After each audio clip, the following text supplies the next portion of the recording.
Hello and welcome to Energy Sparks. In this video I'll provide an overview for schools on how Energy Sparks analysis tools can help to reduce out-of-hours electricity consumption. Did you know that on average across all the schools in the UK, 60% of schools' electricity is consumed when the schools are closed? You may not think that leaving items on overnight adds up to much.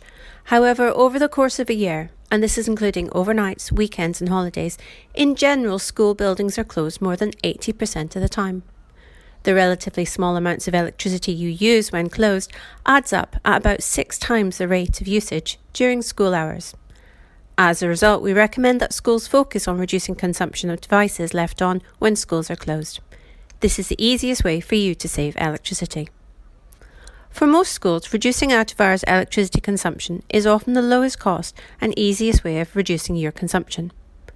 Energy Sparks provides analysis of your out-of-hours consumption. Let's look at the example of Rydale High. Feel free to pause the video here and follow along on your own school's dashboard. Log on and you'll be taken to the adult dashboard. Click on Review Your Energy Analysis. This web page rates different aspects of your school's energy consumption, with electricity analysis in the left-hand column and gas in the right-hand column. A rating of 5 black stars is good and a rating of 0 black stars is poor. You can see, for example, that Rydale High has relatively poor electricity consumption for their annual use, but has made some good progress in the last 4 school weeks. Most of the ratings on the left-hand side are relevant to our quest to improve the school's out-of-hours electricity consumption. Clicking on each one provides more charts and analyses. When you finish watching this video, take time to click each one for your school. Right now, let's focus on overnight standby use analysis and the daily variation in use. We'll start by clicking on overnight standby use.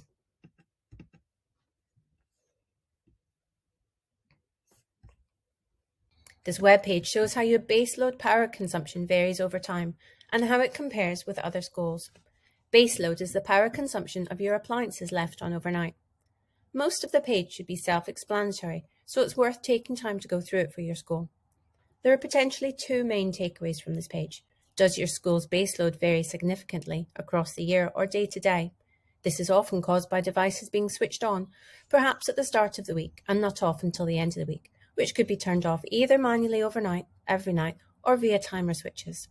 A well-managed school shouldn't really have a large variation in overnight consumption. It should be constant throughout the year. High points in the year should be seen as opportunities to switch appliances off to make usage consistent throughout the year. And our second takeaway is, how does your school compare with others? Briefly, the first chart shows the variation on standby usage or baseload over the last year. At this school, it varies between 30 kilowatts to 18 kilowatts. Ideally, this school should aim to keep the baseload at about 18 kilowatts all year round. This could save the school £3,000 per annum. A table below the chart analyses these variations. Does your school vary much across the year? Can you think, for example, why consumption at your school might be higher in the middle of the night in winter than in the summer? If you want to investigate specific points on the chart, you can click on the point to drill down, and then the up to and back, forward navigation buttons.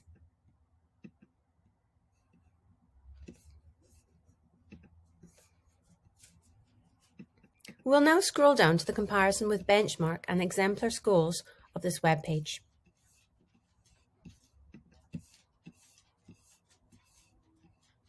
This chart compares your school with an average of all other schools of the same type on Energy Sparks.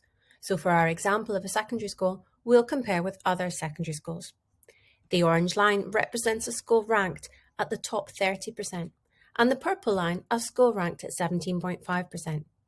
For most of the year, the school sits just above the top ranking of 30%, although in the winter of 2019 it was significantly above. You can click down on the chart to compare how your school compares on a single day.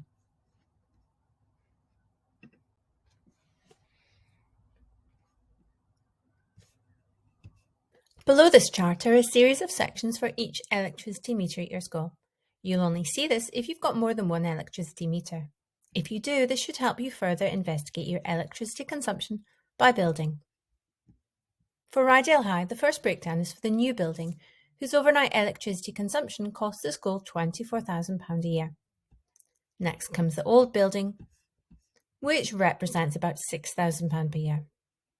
Focus your attention on the highest consuming buildings or meters first, as these will probably have the most significant reductions. Let's return to the scorecard page by clicking back. We will now have a quick look at the daily variation in YouthLink before going on to discuss how you might go about investigating further. This is very similar in presentation to the baseload standby overnight analysis we've just looked at, but it provides broader overview of the variation across the day, which might provide some greater insight into your out-of-hours use, particularly if it varies significantly overnight. For example, this chart compares the school's use across the school day with benchmark and exemplar schools. And although the base load is higher, the biggest issue seems to be with consumption during the day, and particularly from 4 o'clock in the morning, when consumption diverges from better managed schools. When you get time, look at this webpage for your school. Can you think why your school might vary from these benchmark schools? Well, this concludes our quick overview of looking at your school's out-of-hours usage. But analysis of the situation is only the start. Following are some ideas on how to address this in your school and lower your out-of-hours electricity use.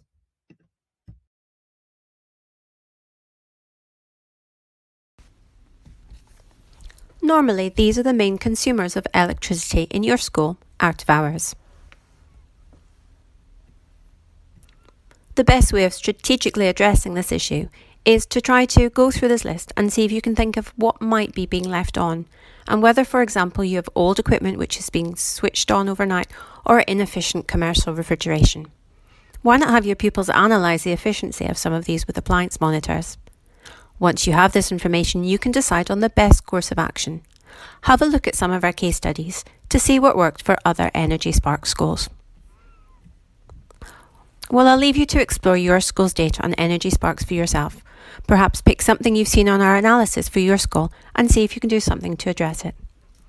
We offer free interactive training sessions run by our experts which you can book yourself onto, and we have other training videos too. Bye for now.